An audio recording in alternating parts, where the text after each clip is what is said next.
하나님께서 우리에게 주신 말씀은 로마서 6장 14절로 23절 말씀입니다. 오늘은 순종, 의의 종이라는 주제를 가지고 여러분과 함께 말씀을 나누겠습니다. 오늘은 로마서 23번째 시간입니다. 이제 딱 반 왔습니다. 로마서가 16장으로 되어 있으니까 우리 6장까지 오늘 마무리하면은 딱 반이 온 겁니다.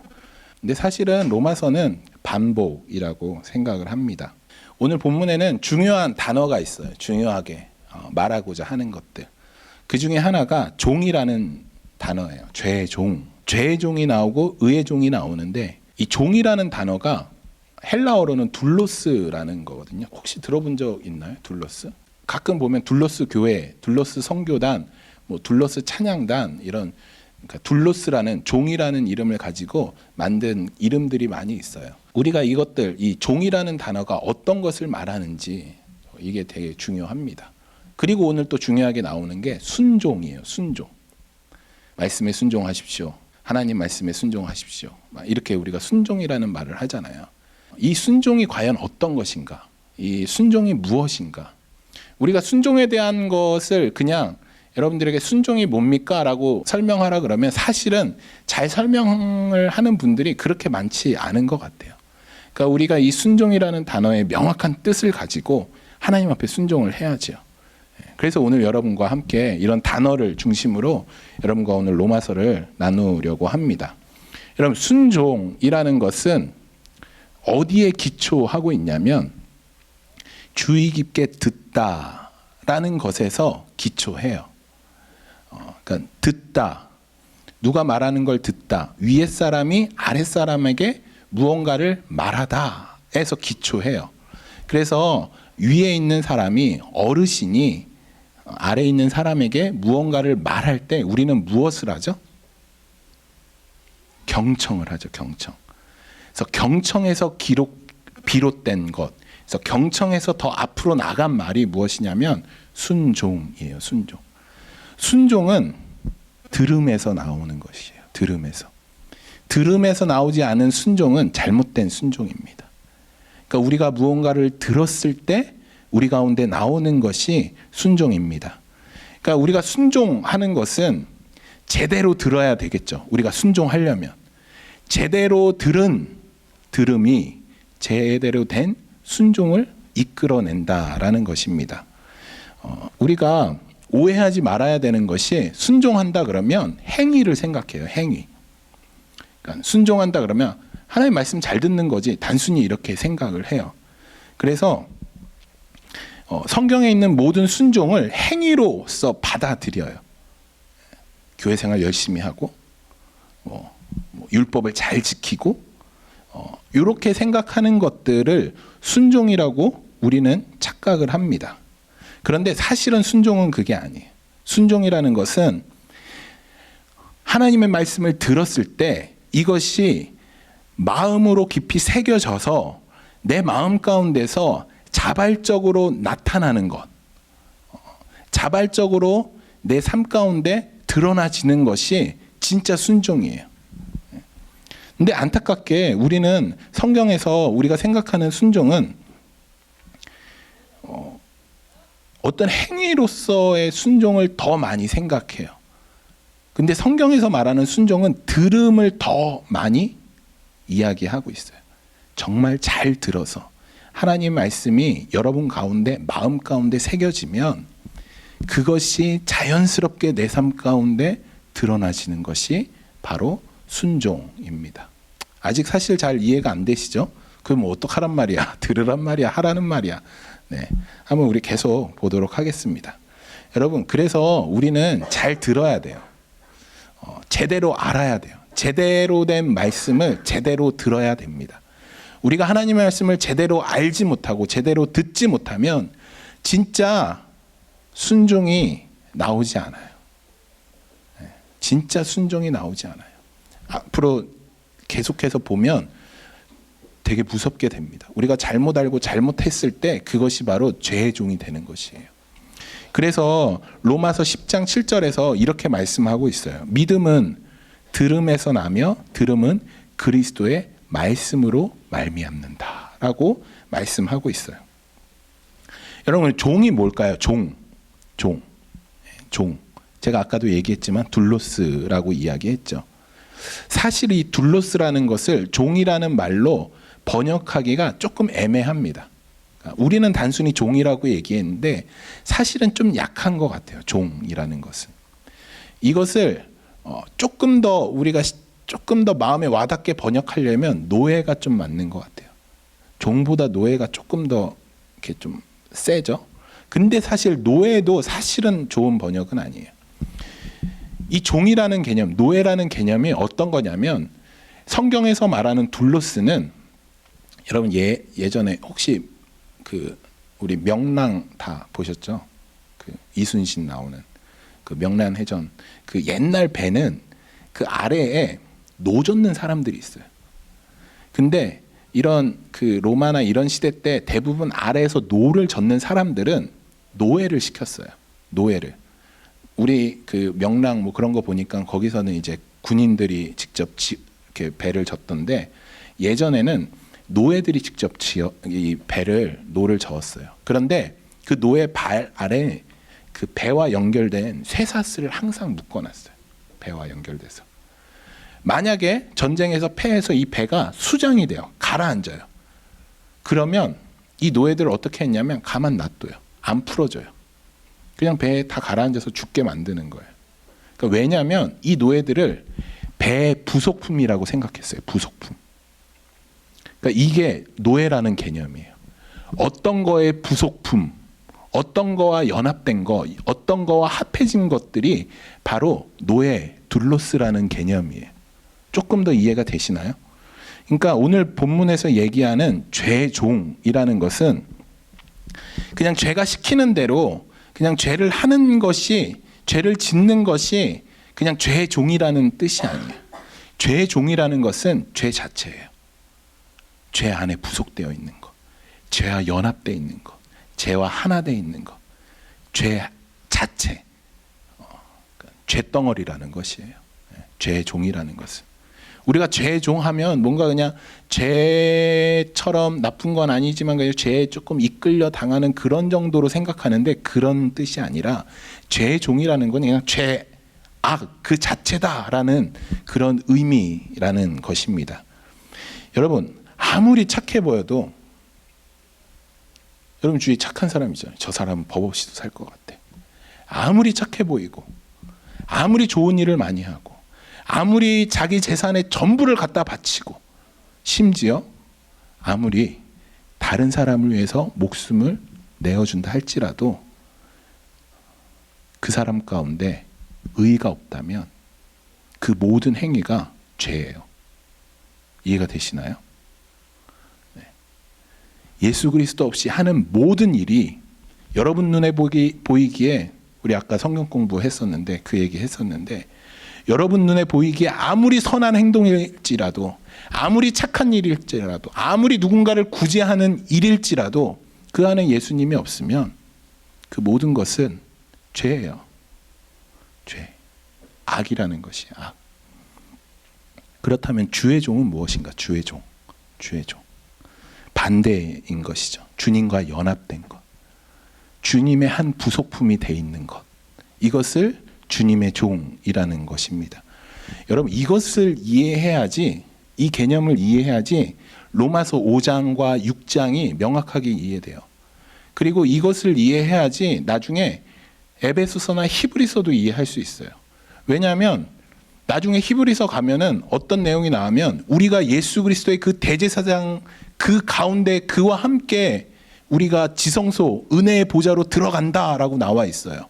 근데 이 개념이 없으면 우리가 예수 그리스도와 함께 어떻게 들어가는지를 몰라요.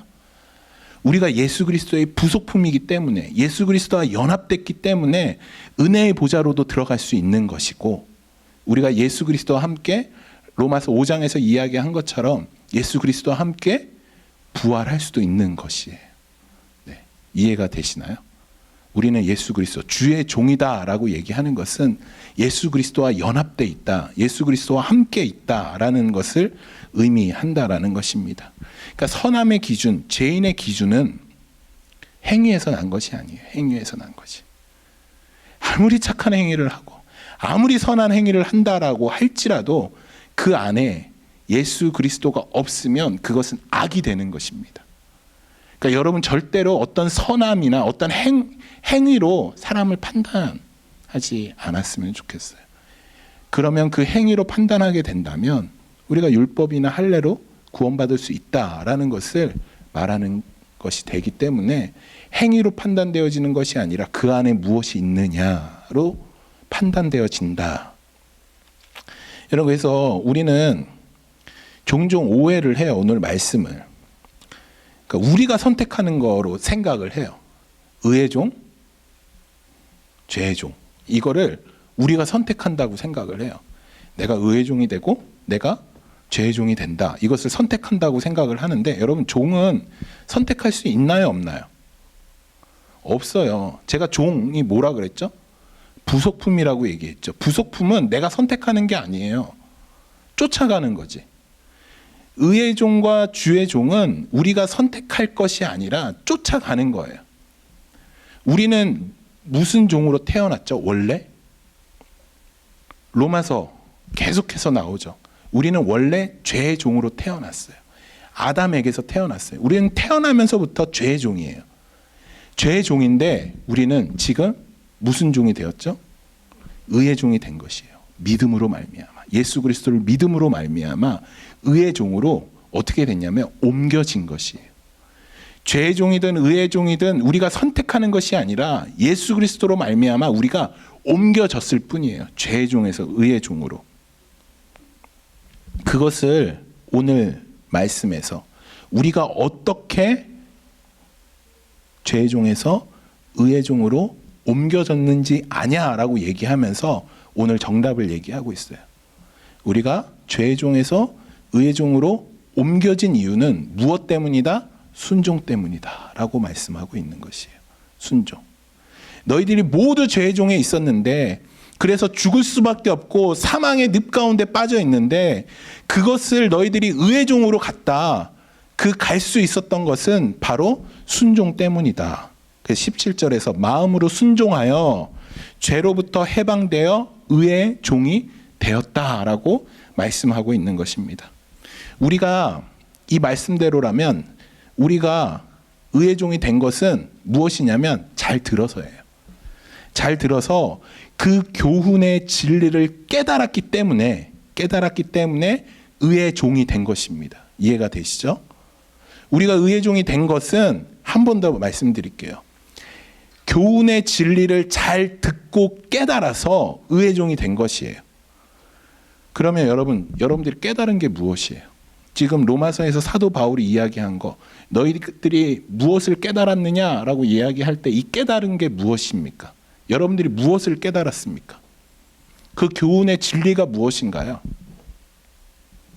예수님. 지금 로마서 1장부터 계속 얘기하잖아요. 복음은 예수 그리스도다. 너희들이 그 교훈의 진리를 깨달았는데 그 깨달은 것이 무엇이냐? 그것이 바로 예수 그리스도 십자가와 부활이다라고 사도 바울이 이야기하는 것입니다. 그러니까 예수님을 믿고 구원받았다라는 것은, 이 말씀은 우리가 마음으로 순종하여 죄로부터 해방된 것이다라고 말하고 있는 것입니다. 그럼 죄의 종은 누구예요? 죄의 종.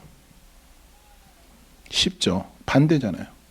이 교훈의 진리를 깨닫지 못한 사람이 바로 죄의 종이에요.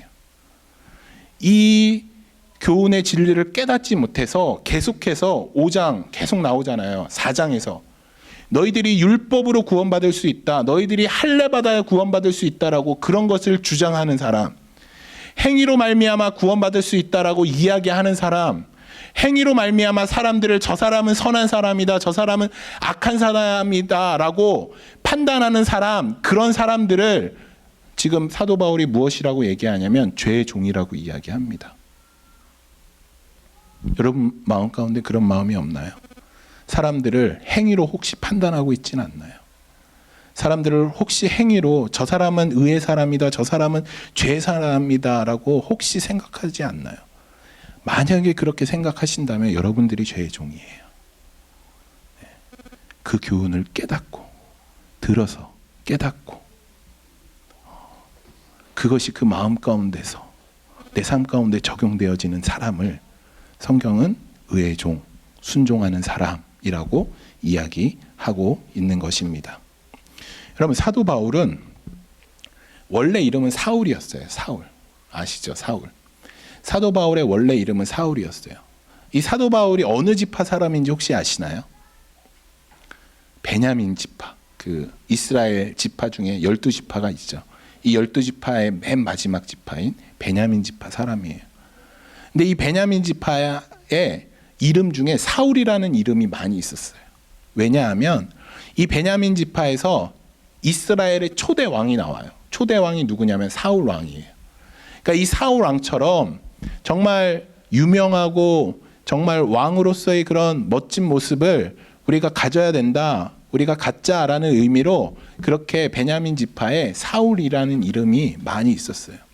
당연히 이 사울, 바울 전의 이름인 사울, 이 바울도 자신이 세상의 왕처럼, 그 사울 왕처럼 인정받고 높아지고 명예를 얻는 사람이 되고 싶어서 그 부모가 자신이 사울이라고 이야기한 것이죠. 이 바울은 부족함이 없었어요. 할례도 받았고 학문적으로도 뛰어났고 정말 세상으로부터 인정받을 수 있는 모든 것들을 가진 사람이에요. 그리고 그렇게 살아왔고 그렇게 자기의 것들을 드러내며 살았던 사람이에요. 그런데 그가 자기의 이름을 바울로 불러요. 바울이 무슨 뜻인 줄 아시나요? 바울은 지극히 작은 자라는 뜻이에요. 그렇게 세상의 것들을 얻고 싶어 했던 사울이 자기의 이름을 스스로 지극히 작은 자, 바울이라고 이름을 바꾸고 자기의 삶을 살기 시작해요. 그리고 이렇게 고백합니다. 내가 세상에 얻은 모든 것들을 나는 배설물로 여긴다. 이렇게 고백을 해요. 여러분, 진리를 아는 사람, 정말 그 가운데 예수 그리스도의 진리가 정말 순종함으로 내 마음 가운데 깊이 새겨진 사람은 그의 삶에 더 이상 세상 것들을 바라보는 모습이 보이지 않아요. 바울처럼. 여전히 내가 세상의 눈을 돌리고 있다면, 여전히 우리가 세상 것들에 아직까지 미련을 버리지 못했다면, 죄송하지만 여러분들은 아직까지 죄의 종에 더 가까운 사람인 것입니다. 정말 의의 종이 된 사람은, 정말 주님 앞에 속해 있는 사람은 세상 것들에 미련을 두지 않아요. 정말 가치가 무엇인지를 아는 사람이기 때문에 예수 그리스도의 목숨 건 사람이 될 수 있다라는 것입니다. 그래서 우리가 예수 그리스도에 속한 삶을 살 때 우리가 바울처럼 이런 고백을 할 수 있는 것이에요. 내가 가진 것, 내가 세상에서 얻은 것, 이 모든 것들을 나는 배설물로 여깁니다. 이 고백을 저는 우리가 함께 고백했으면 정말 좋겠습니다. 여러분들의 마음의 고백이 되기를 소망합니다. 여러분, 기독교에서 말하는 성숙, 기독교에서 말하는 성숙은 착한 일을 많이 하고 율법을 다 지키고 좋은 일을 많이 한다고 성숙되었다라고 말하지 않습니다. 기독교에서 말하는 성숙은 그런 수준을 뛰어넘어요. 정말 성숙은 하나님의 말씀을 듣고 그것이 마음 뿌리 깊이 내려서 자연스럽게 그런 행동이 나오는 사람을 진짜 성숙된 삶이다라고 이야기합니다. 이것을 사도 바울은 갈라디아서에서 무엇이라고 이야기했는 줄 아셔요? 이것을 갈라디아서에서는 사도 바울이 성령의 열매로 이야기하고 있어요. 예수 그리스도가 내 안에 계실 때, 성령님이 내 안에 계실 때, 나와 함께 연합됐을 때, 예수 그리스도의 말씀이 내 안에 계실 때, 내 삶 가운데 나는 막 그렇게 살기 싫은데 사랑하게 되는 거예요. 나는 진짜 충성하는 삶이 싫은데 충성이 나와요. 아, 난 너무 싫어.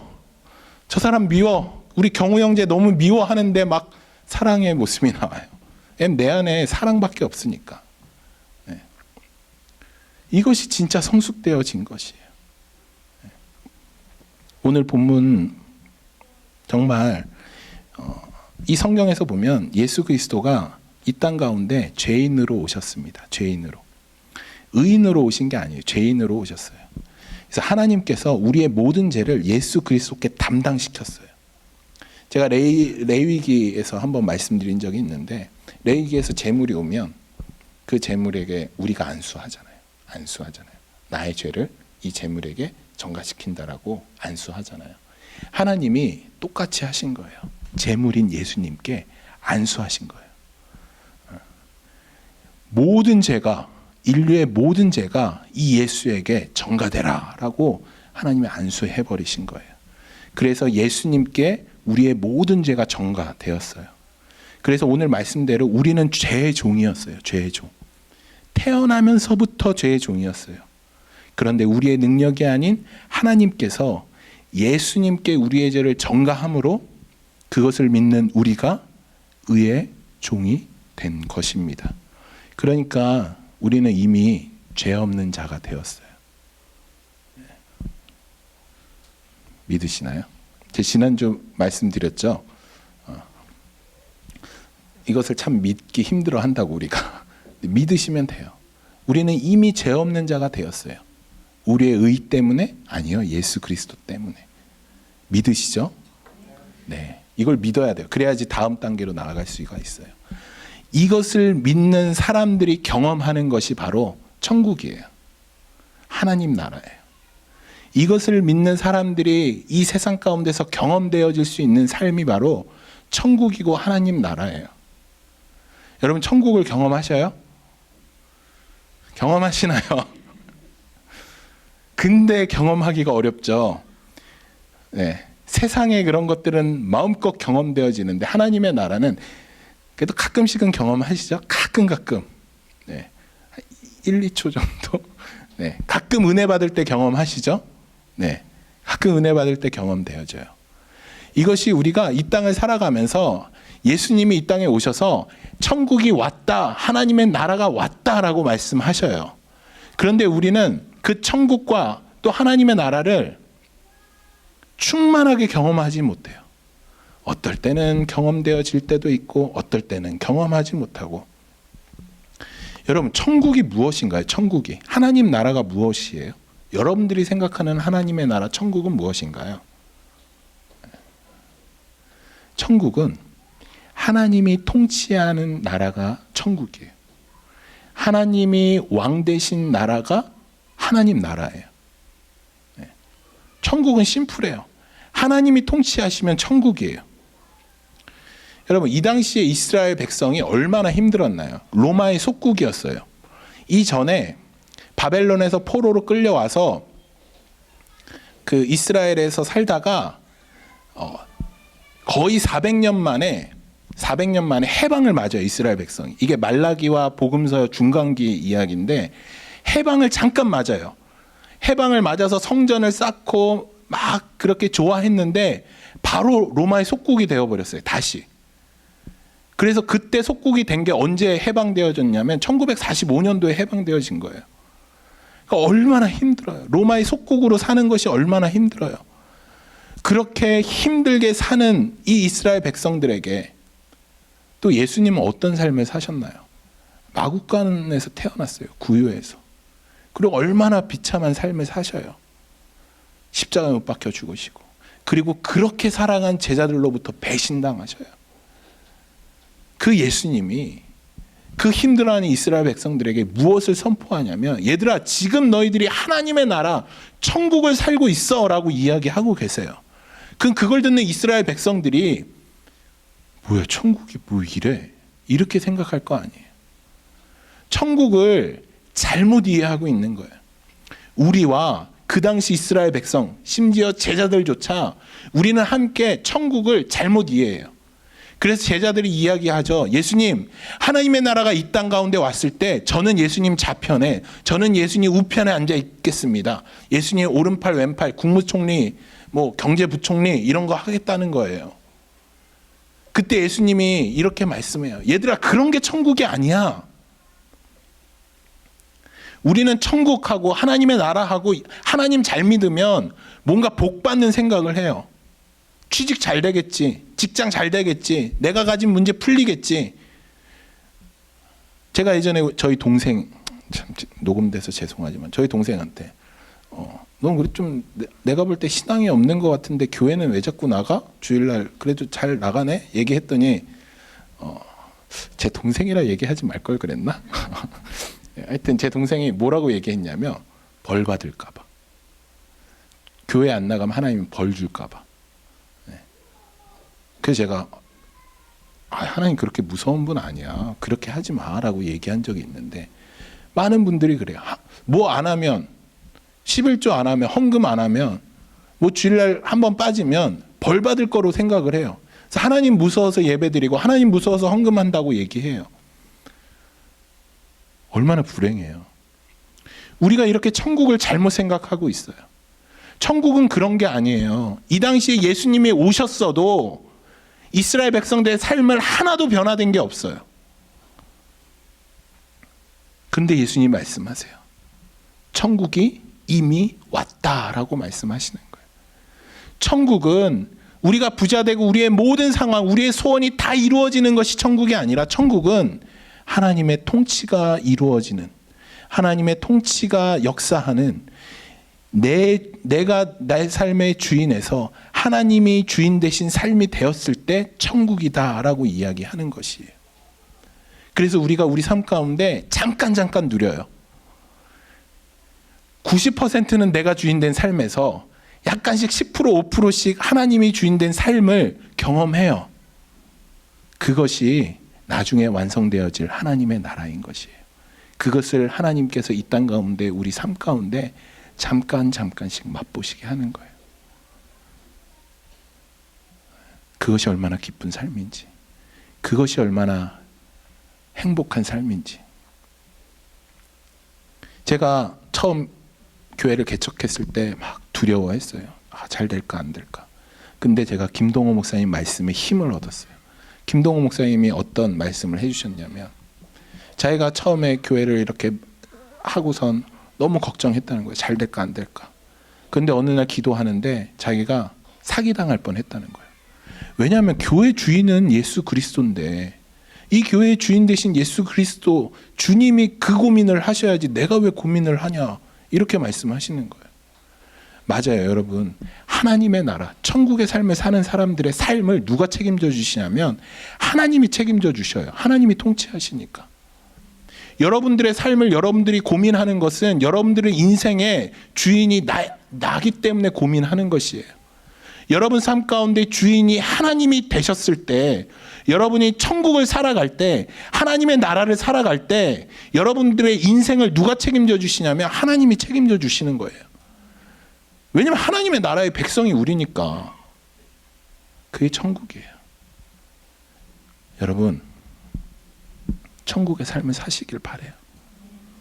천국의 삶을 기껏 순종하고 구원받아서 하나님의 백성 됐는데, 우리 삶 가운데 천국의 삶을 살라고 하나님이 그렇게 만들어 놓으신 건데 천국의 삶을 살지 않으면 진짜 손해예요, 여러분. 그 바보 같은 짓이에요. 천국의 삶을 사시기를 부탁드립니다. 그렇게 사셔요. 하나님이 책임져 주시는 그런 놀라운 그런 삶을 여러분들이 사시기를 소망합니다. 여러분, 성경에서 부자 청년이 등장을 해요. 복음서에서. 이 부자 청년이 예수님 앞에 당당하게 얘기해요. 예수님, 저는 모든 율법을 다 지켰습니다. 예수님께 말을 해요. 진짜 대단한 청년이죠. 이 청년은 관원이라고 얘기해요. 관원. 율법도 잘 지키고 이 당시 관원이면은 굉장히 또 성공한 인생인 거죠. 그러니까 대단한 사람이에요. 그런 대단한, 우리 교회에 그런 사람이 한 분 있어 봐요. 관원이고 청년이고 율법도 잘 지키고 대단한 사람이죠. 그런 사람 우리는 무엇이라고 얘기하죠? 신실한 청년이다라고 얘기하죠.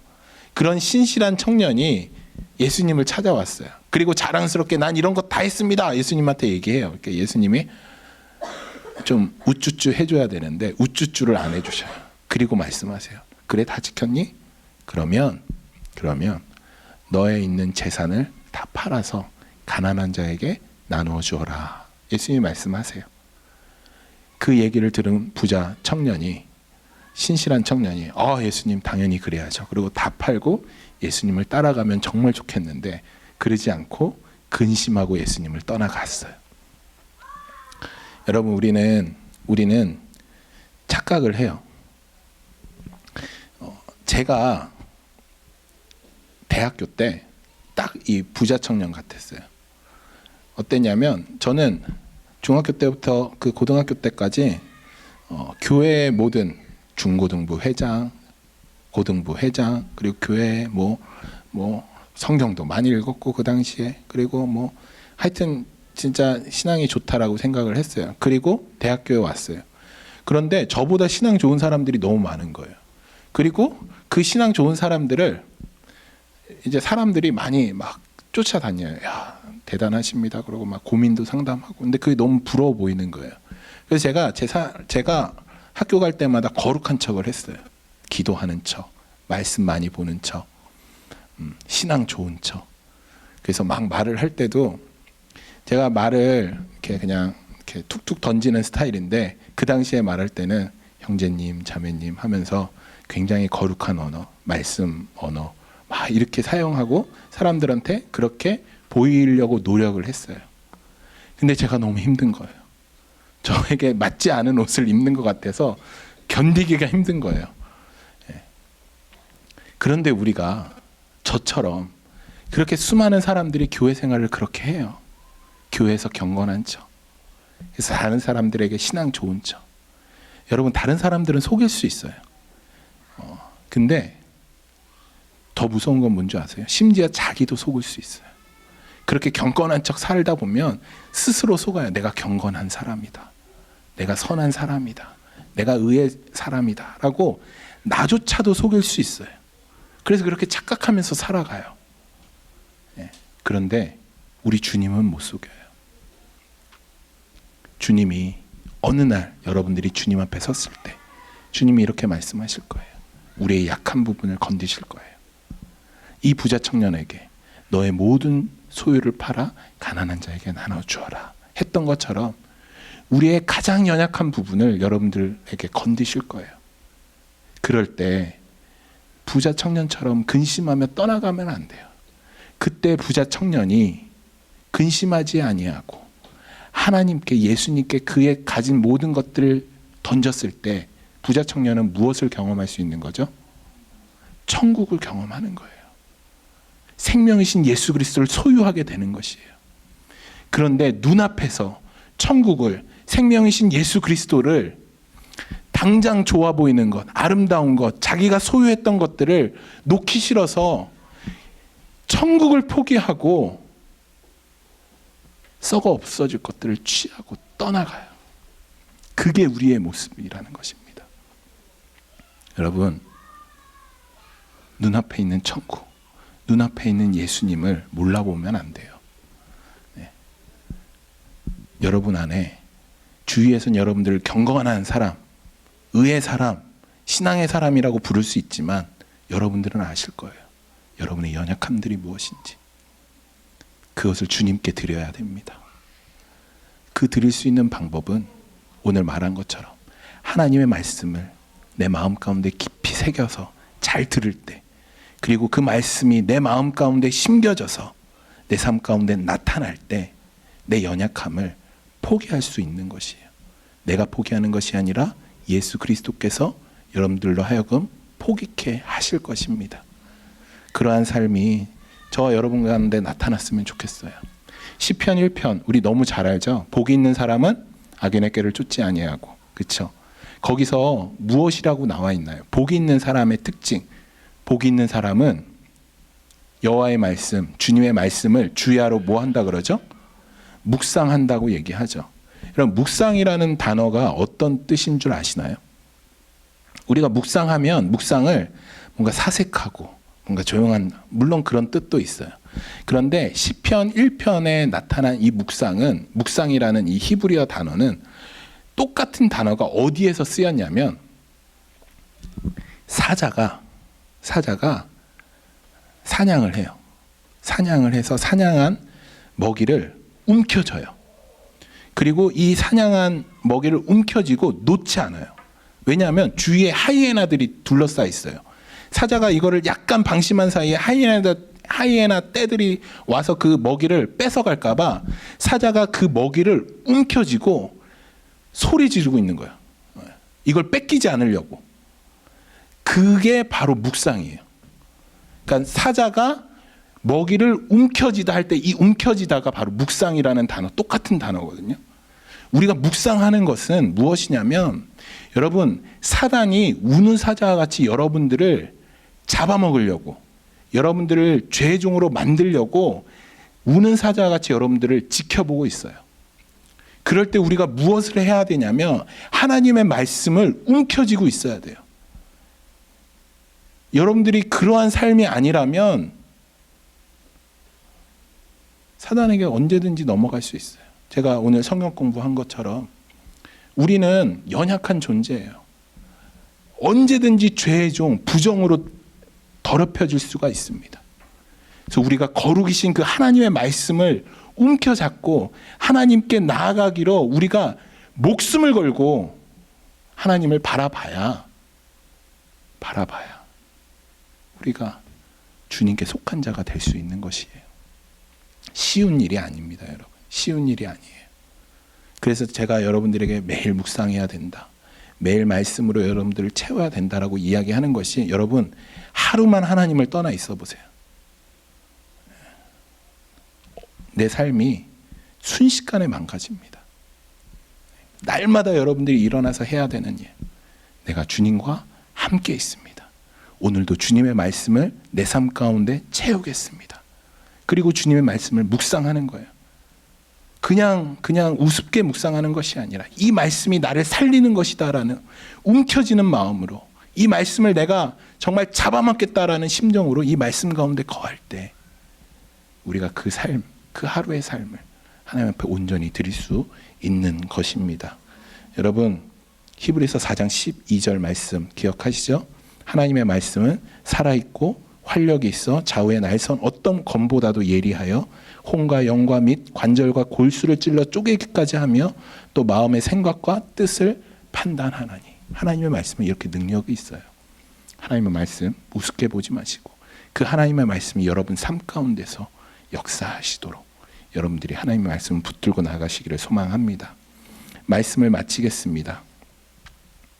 사무엘상을 보면 사무엘이 이런 고백을 합니다. 사울에게 사무엘이 이르되 여호와께서 번제와 다른 제사를 그의 목소리를 청종하는 것을 좋아하심과 같이 좋아하시겠나이까. 순종이 제사보다 낫고 듣는 것이 수량의 기름보다 낫다라고 말씀하세요. 이 말씀에서 번제와 다른 제사가 무엇인가요? 바로 율법과 행위인 것이죠. 그러니까 사울은 자기가 이스라엘의 진짜 왕이라고 착각을 했어요. 그래서 하나님을 이용해서 자기의 나라를, 자기의 왕국을 더 넓히고자 했던 것이에요. 그때 사무엘이 사울을 책망해요. 하나님께서 하나님의 통치가 없는 것을 좋아하지 않으셔요. 그래서 순종이 제사보다 낫고 듣는 것이 수량의 기름보다 더 귀하다라고 사무엘이 말하고 있는 것입니다. 여러분, 우리의 신앙에 왜 성숙이 없는 줄 아세요? 여러분들 신앙에 왜 신앙에 성숙이 없을까? 혹시 고민해 본 적 없으셔요? 우리 삶 가운데 왜 신앙에 성숙이 없냐면 종교적 행위에 그치기 때문이에요. 우리의 신앙이 괜히 하나님 말씀 들었다가 벌 받을 것 같고, 하나님 복 주시지 않을까 봐 우리가 예배 드리고, 또 사람들이 뭐라 하니까 봉사하고, 또 계속 교회 오래 다니다 보니까 당연하게 그냥 봉사하게 되고, 그냥 습관처럼 그냥 하던 대로 계속 하다 보니까 우리의 신앙에 성숙이 없는 것입니다. 성숙된 신앙은 순종에서 나오는 거예요. 순종. 하나님의 말씀이 내 가운데 깊이 새겨졌을 때 그 하나님의 말씀으로 말미암아 내 삶 가운데 드러나지는 삶, 이것이 바로 신앙의 성숙을 가져다 줍니다. 여러분, 그렇기 때문에 하나님의 말씀을 여러분 삶 가운데 접하셔야 돼요. 그리고 날마다 예수 그리스도로 채우셔야 됩니다. 요한복음에서 말씀이신 예수 그리스도다라고 이야기하고 있습니다. 이 말씀이신 예수 그리스도가 여러분 삶 가운데 날마다 채워주셔야 해요. 그래야지 말씀이 여러분 눈에 들어오고 귀에 들어오게 되는 것입니다. 여러분, 여러분 삶을 어떠신가요? 정말 하나님이 통치하는 삶을 살고 계신가요? 정말 순종하는 삶을 살고 계신가요?